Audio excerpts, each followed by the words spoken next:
नमस्कार, स्वागत है आप सबका। आप देख रहे हैं प्रिय रंजन भारती रिपोर्ट्स। मैं प्रिय रंजन भारती। बिहार के बहुचर्चित टेंडर घोटाले में ऐसा क्या है कि केंद्रीय जांच एजेंसी ईडी ने सारे साक्ष्य जुटा करके सरकार को भेजा और तब ईओयू यानी विशेष निगरानी इकाई ने आगे की कार्रवाई शुरू की। और वो भी अब दो अधिकारी आईएएस अधिकारियों की निलंबन के बाद इस एजेंसी को आगे की कार्रवाई करने के तमाम साक्ष्य होने के बावजूद कदम बढ़ाने से हाथ पांव फूल रहे हैं। क्यों ऐसा हो रहा है? सबसे बड़ा सवाल यही खड़ा होता है। रिशुश्री का नेटवर्क बिहार सरकार के तमाम ऐसे बड़े अधिकारी आईएएस अधिकारियों से होने लगभग चिन्हित हो चुके हैं, लेकिन इसके बावजूद पूरे नेटवर्क की जालसाजी का खुलासा हो जाना चाहिए था। अब तक वो खरामा गति से कार्रवाई होती हुई नज़र आ रही है। सर, कार्रवाई होती तो शायद एक बड़ा ऐसा जो नेटवर्क था उसमें सब के सब नंगे थे और सब के सब दागी अधिकारियों पर कार्रवाई की हदक चाबुक चल गई होती और सब जेल के भीतर होते, लेकिन ऐसा होता हुआ दिख नहीं रहा है। सिर्फ प्रतीकात्मक रूप से दो अधिकारियों पर कार्रवाई की गई है और वो भी निलंबन भर की कार्रवाई। जो जानकारियां मिल रही है उसके अनुसार ईडी ने और केंद्रीय गृह मंत्रालय ने पूरे साज-बाज के साथ थाली सजा कर सारे साक्ष्यों को जुटा करके बिहार सरकार के ईओयू को पूरे दस्तावेज पहुंचाए और तब कार्रवाई करने की अनुमति दी। लेकिन इसके बावजूद कार्रवाई की गति आप जरा गौर करके देखिए कि कहां तक पहुंची है। सिर्फ दो अधिकारियों पर निलंबन की कार्रवाई। बिहार में जो ये टेंडर घोटाला होता रहा है, सुशासन की सरकार में होता रहा है, सरकार की नाक के नीचे होता रहा है, और इसमें एक नहीं दो नहीं अनेक आईएएस अधिकारी हैं जो सरकार के इर्द गिर्द विभिन्न विभागों में जमे हुए थे, मलाईदार विभागों में, और वहाँ से टेंडर पास कराने में ये रिशुश्री उन सब की मदद लेता था।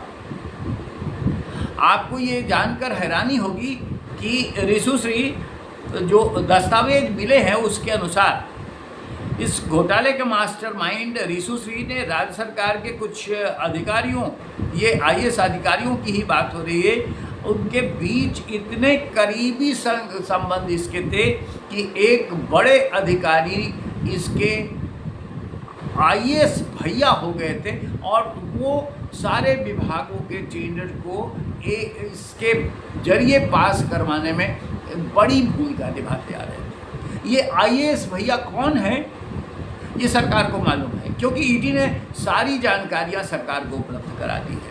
ईओयू के पास पूरी जानकारी, पूरा लिफाफा पड़ा हुआ है। कौन कौन से लोग हैं, उन दागदार लोगों के नाम का खुलासा हमने सांकेतिक रूप से पहले की वीडियो में साझा किया हुआ है।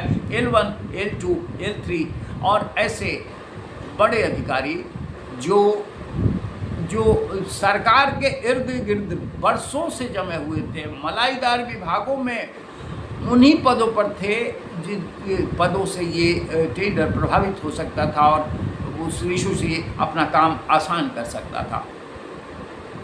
पहले भी मैंने आपसे बताया कि ये अधिकारी ऐसे ही नहीं जमे हुए थे।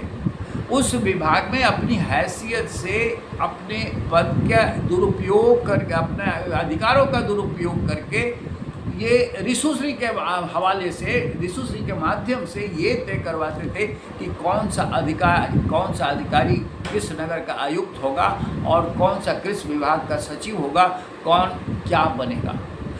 एक पूरा नेटवर्क काम करता रहा और ये सुशासन की सरकार के नाक के नीचे। माना कि ये गठबंधन की सरकार है, माना कि ये सम्राट चौधरी अभी मुख्यमंत्री हैं, और तब जाके इसका खुलासा हुआ है, तब जाकर चाबुक चली है। इस 19-20 वर्षों तक सरकार के नाक के नीचे ये सब होता रहा और सब तमाशा देखती रही सरकार। आखिर क्यों? कहते हैं ये भ्रष्टाचारियों की सरकार है, आईएएस अधिकारी ही सरकार को चला रहे थे। अब ये जाकर साफ हो गया है कि ये अधिकारी कैसे चला रहे थे और ये अरबों खरबों का माल बनता था कमीशन के थ्रू। जो टेंडर एक ही व्यक्ति एक ही कंपनी को जाते रहते थे, उनमें माला माल होते रहे ये अधिकारी। तो ये इन अधिकारियों के कमीशंस कहाँ तक जाते थे, किन मंत्रियों तक, किन नेताओं तक, ये खुलासा होना बेहद जरूरी है, क्योंकि जनता इसे जानना चाहती है। आईएएस भैया रिशु श्री के कौन थे, ये जनता जानना चाहती है।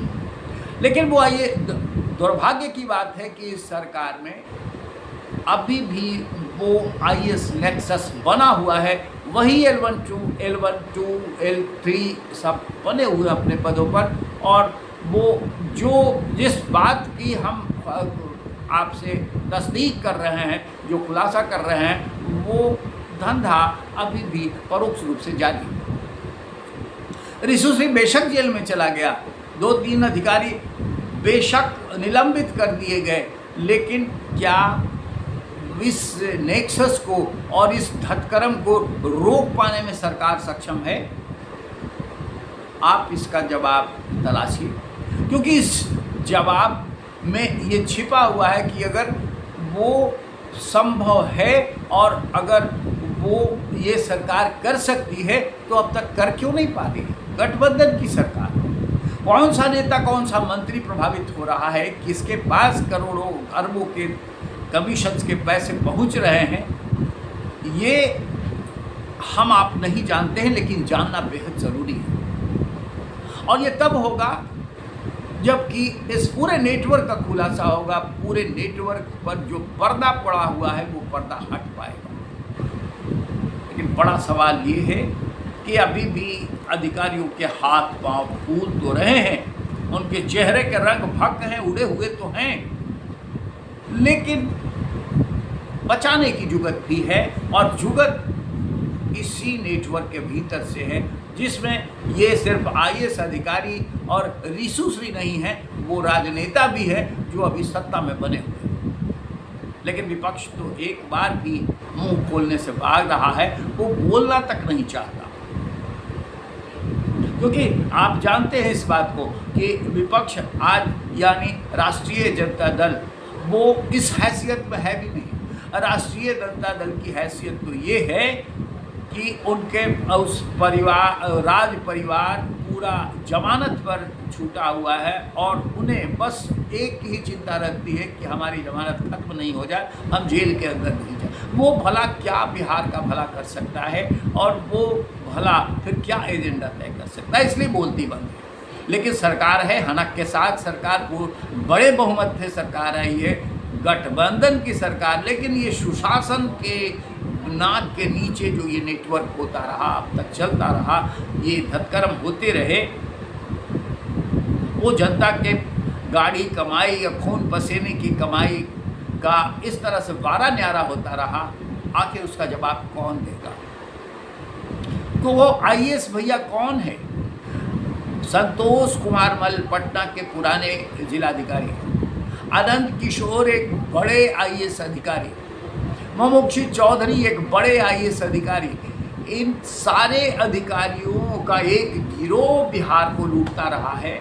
इनके नाम आ चुके हैं, इनके साक्ष्य भी सरकार के पास हैं, हाई कोर्ट में भी मामला दर्ज है, लेकिन आगे कार्रवाई क्यों नहीं हो रही है, ये आप पूछ सकते हैं, और पूछना लाजिमी भी है। कौन किसे बचा रहा है, ये समझना आपके लिए बेहद जरूरी है। आज के अंक बस इतना ही। हम आपसे निवेदन करेंगे कि हम हमारे इस वीडियो पर अपनी प्रतिक्रिया कमेंट बॉक्स में ज़रूर दीजिए, और मेरे चैनल को सब्सक्राइब नहीं किया है तो सब्सक्राइब कीजिए, लाइक कीजिए, शेयर कीजिए। फिर मिलेंगे, नमस्कार।